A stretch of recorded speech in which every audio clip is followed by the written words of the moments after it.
അസ്സലാമു അലൈക്കും വറഹ്മത്തുള്ളാഹി വബറകാതുഹു. 21-ാം നൂറ്റാണ്ടിൻ്റെ തുടക്കത്തിലാണ് ഫലസ്തീനിലെ നിലവിലെ പ്രശ്നങ്ങളുടെ ആരംഭം.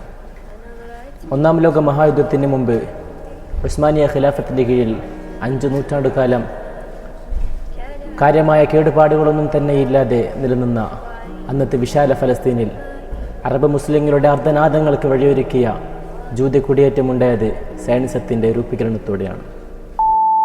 യൂറോപ്പിലും അമേരിക്കയിലുമായി ചിതറിക്കിടക്കുന്ന ജൂത സമൂഹത്തെ ഓട്ടോമൻ അധീനതയിലുള്ള ഫലസ്തീനിലേക്ക് കൊണ്ടുവരുന്നുള്ള സന്നാഹമൊരുക്കലാണ് അവരുടെ പ്രഥമ കർമ്മ പദ്ധതി.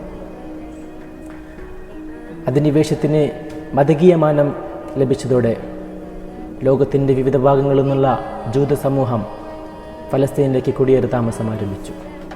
കുടിയേറ്റം ക്രമാതീതമായി വർദ്ധിക്കുകയും തദ്ദേശികരായ അറബികൾ കയ്യേറ്റം ചെയ്തതോടെയാണ് കാര്യങ്ങൾ സംഘർഷത്തിലേക്ക് നീങ്ങുന്നത്.